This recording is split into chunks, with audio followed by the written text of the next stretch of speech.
Grâce à Dieu, nous avons la chance de pouvoir tenir la 8e rencontre de la TICAD. C'est une joie que nous sommes heureux de partager avec vous. La Tunisie se réjouit d'accueillir cette conférence. La Tunisie, à travers ce que je vais dire, vous souhaite la bienvenue. Monsieur Macky Sall, président du Sénégal, président en exercice de l'Union africaine. Monsieur Kishida, Premier ministre du Japon, qui malheureusement n'a pas pu faire le voyage, mais qui nous fait le plaisir d'être avec nous en ligne.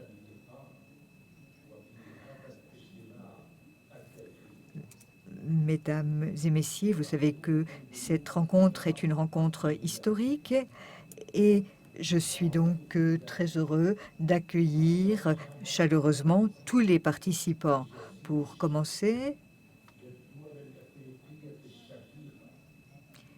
je voudrais dire que les pays africains, que les pays membres de l'Union africaine qui sont ici présents, nous ont aidés à organiser cette 8e rencontre de la TICAD et je voudrais leur dire combien je leur suis reconnaissant. Hier, j'ai eu l'occasion de m'entretenir avec de nombreux visiteurs à haut niveau. J'ai pu parler avec les autres membres de l'Union africaine. Et dans le cadre de ces réunions,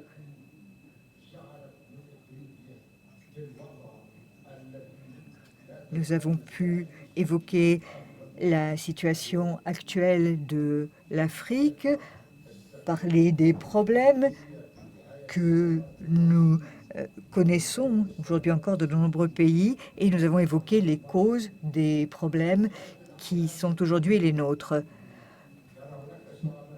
Dans les 60 dernières années du siècle précédent, les leaders se sont réunis pour construire ensemble l'Union africaine.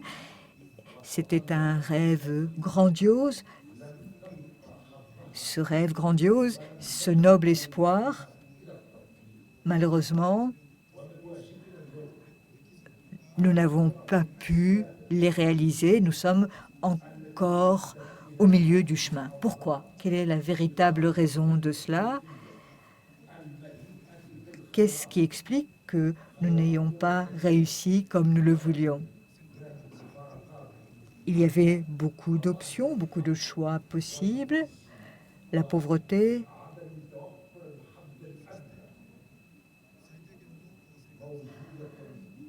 la difficulté de mener une vie à un niveau acceptable. Nous ne sommes pas encore à même de garantir un revenu minimal permettant cette vie. Et aujourd'hui, nous nous retrouvons, nous les pays africains, avec de nombreux partenaires. C'est en fait un véritable mariage historique que j'ai eu l'occasion d'évoquer hier. Chaque pays a sa culture, a ses valeurs, mais il s'agit pour nous de les mettre en commun, de réduire les distances qui peuvent nous séparer, et c'est cela qui nous mettra sur la voie du succès.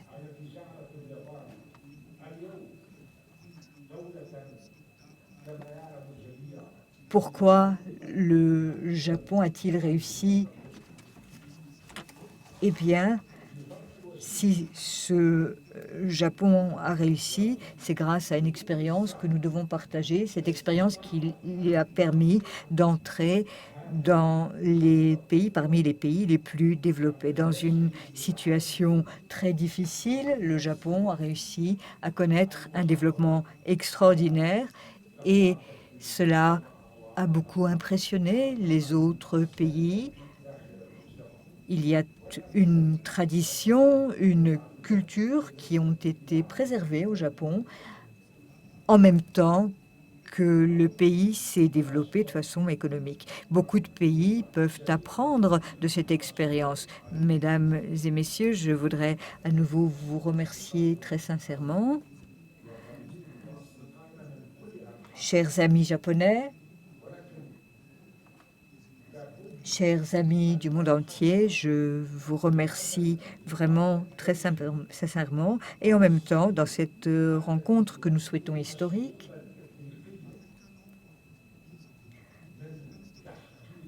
il faut penser aux peuples africains, l'espoir, les perspectives, la façon de réaliser ces espoirs, de traduire ces perspectives en réalité. Ce sont les modalités que nous devons évoquer ensemble. C'est le rêve des leaders de l'indépendance que nous devons aujourd'hui réaliser. Nous sommes aujourd'hui à un nouveau stade. C'est un stade qui n'est pas le stade que nous avions connu dans le passé. Nous sommes au XXIe siècle, déjà dans la troisième décennie. Nous avons bien sûr la pandémie qui nous a beaucoup affectés, qui a provoqué des situations dramatiques. Nous sommes donc dans une passe difficile, mais en même temps, c'est l'occasion de revenir sur la coopération internationale.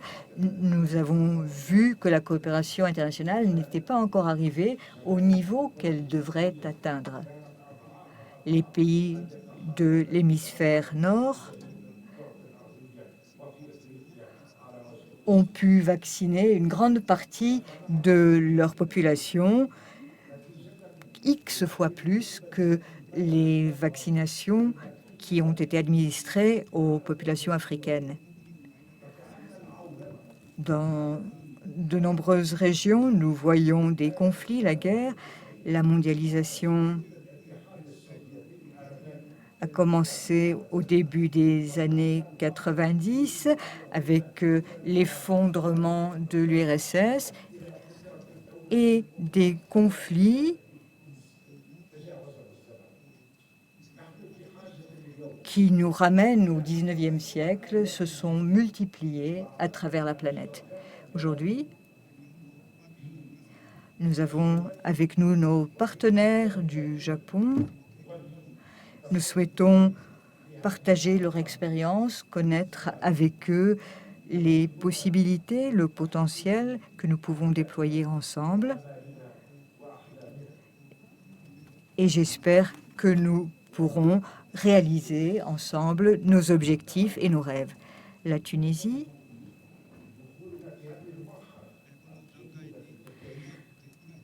depuis qu'elle est à ce stade, cherche toujours un nouvel équilibre parmi les puissances mondiales, en particulier dans le cas de l'Afrique. Nous avons de nombreuses ressources à exploiter, de nombreuses richesses, et cela nous offre toute une palette, tout un éventail d'options. Cela n'empêche pas que beaucoup de gens souffrent encore de la pauvreté. Et face à ces problèmes, nous devons relever le défi, comparer ce qui a été fait dans le passé,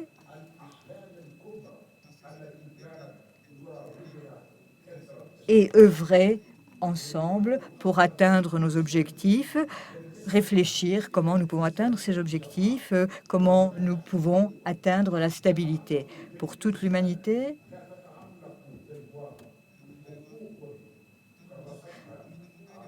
Le problème ne se pose pas à un niveau national. Le problème concerne toute la planète, toute l'humanité qui vit sur cette planète, suivant la Charte des Nations Unies et suivant le droit international. Nous sommes maintenant arriver à une nouvelle phase, à une nouvelle étape. De nombreux changements sont en cours. Nous avons beaucoup de choses à faire,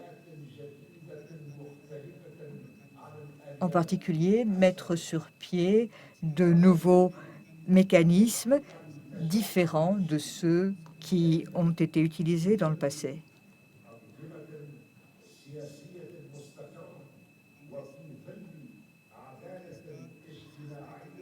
Stabilité politique, c'est d'abord la situation qui est nécessaire, et dans cette situation de stabilité, nous devons bâtir de nouveaux mécanismes. Durant un demi-siècle, les pays africains se sont trouvés dans une situation qui n'est pas forcément bonne, et il faut explorer les causes. Pourquoi sommes-nous aujourd'hui dans cette situation? Comment pouvons-nous faire pour construire une nouvelle société? Le cadre qu'est l'Afrique, mais aussi ce qui se trouve à l'extérieur de ce cadre, de nouveaux financements, les vaccins qui ne sont pas encore en nombre suffisant, c'est cela dont nous avons besoin. Nous avons besoin également de construire de nouvelles écoles.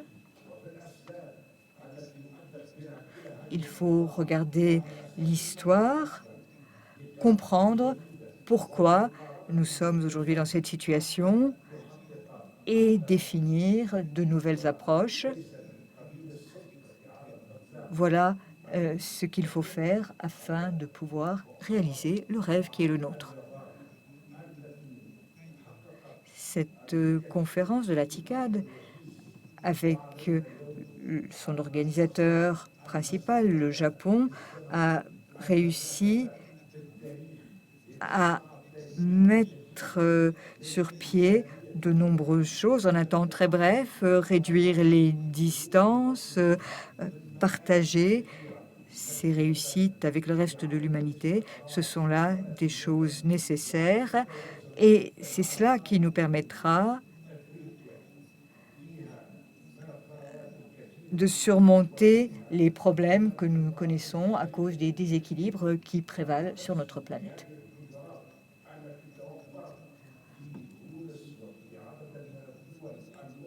Les Africains représentent un potentiel de ressources humaines considérable. C'est un véritable trésor.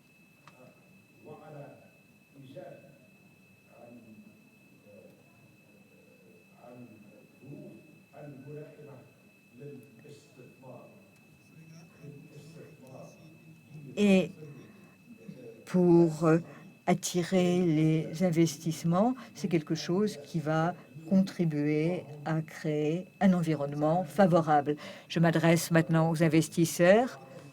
Pour encourager les investissements, nous devons assurer, bien sûr, la sécurité de ces investissements.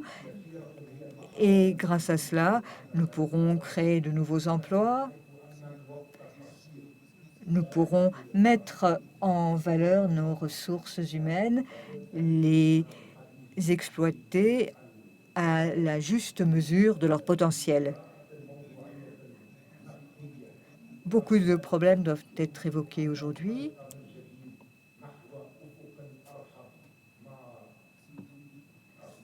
À cette fin,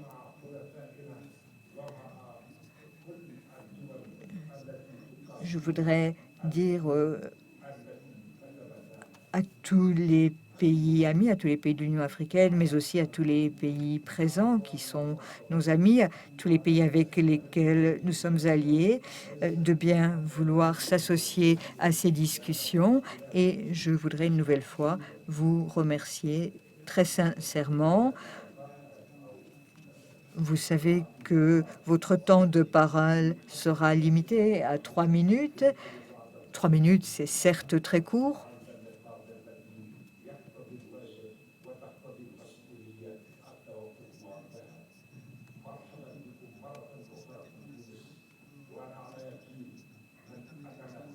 moi-même, j'ai peut-être un petit peu abusé de votre temps et je voudrais terminer en vous renouvelant notre sincère expression de bienvenue en Tunisie, en vous disant combien nous sommes déterminés à construire ensemble une nouvelle époque.